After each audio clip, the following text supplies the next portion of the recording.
Il y a un chiffre qui confirme la tendance, un chiffre RMC d'ailleurs, plus 17% sur le site Le Bon Coin. Oui, plus 17% de petites annonces de location déposées sur le site du Bon Coin depuis le début de l'année par rapport à l'année dernière.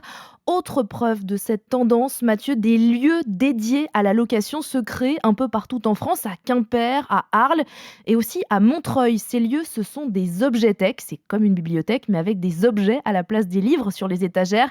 Sylvain Moustaki, qui est à l'origine de la bibliothèque d'objets de Montreuil en région parisienne, nous fait visiter les lieux. Là, vous voyez, il y a une dizaine d'étagères.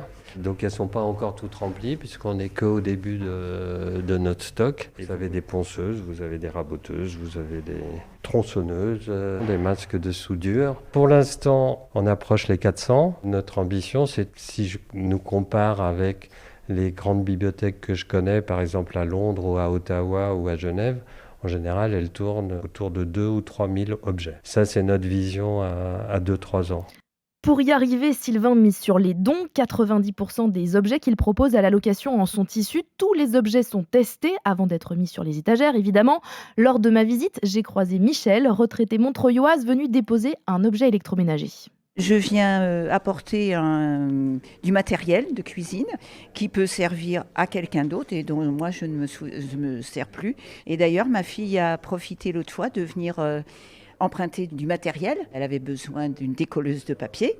On ne va pas acheter une décolleuse et donc elle a payé rien du tout par rapport, mettons, à Kiloutou ou je ne sais pas quoi.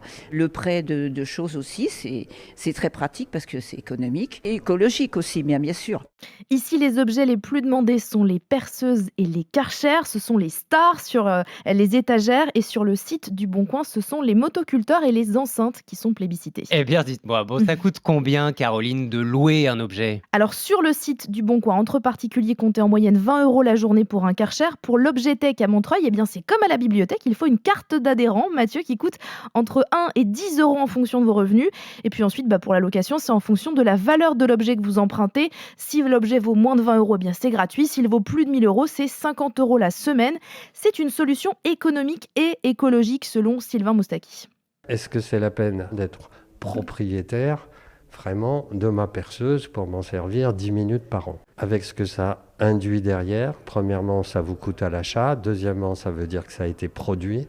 Donc il y a du matériau qui a été utilisé, il y a des dépenses carbone qui sont suivies et il y a des déchets qui vont être en bout de course. Oui, en fait, c'est ça. On renonce à la propriété. Ça veut dire changer un peu de mentalité et de comportement pour nous, consommateurs. Oui, Mathieu, et la révolution est en marche selon plusieurs experts que j'ai interrogés. Aujourd'hui, selon le CREDOC, le Centre de recherche pour l'étude et l'observation des conditions de vie, environ 9% des Français louent un objet dans leur vie quotidienne, que ce soit pour le bricolage, des vêtements, des livres, des vélos. Mais cette tendance n'est pas un effet de mode, selon Franck Lédé, directeur de recherche et d'études au CREDOC. On avait une société de consommation qui a été constituée sur le fait de posséder des biens que l'on achetait neufs. Avec les 20 dernières années, on a eu une remise en cause progressive de ce besoin d'acheter des produits neufs. Il y a vraiment une dichotomie entre les plus âgés qui sont sur la possession des biens et les plus jeunes générations qui, notamment pour des questions financières, en fait, se disent que c'est très intéressant de louer ou d'échanger des produits. Mais il reste un frein, Mathieu. Louer, c'est plus contraignant que de vendre pour les particuliers. Imaginez-vous chaque matin un nouveau client qui sonne chez vous, ding dong, pour louer votre fer à repasser ou votre scie. C'est un peu embêtant, contraignant, mais d'où l'intérêt donc de ces lieux collectifs comme les objets tech que je vous ai fait découvrir ce matin.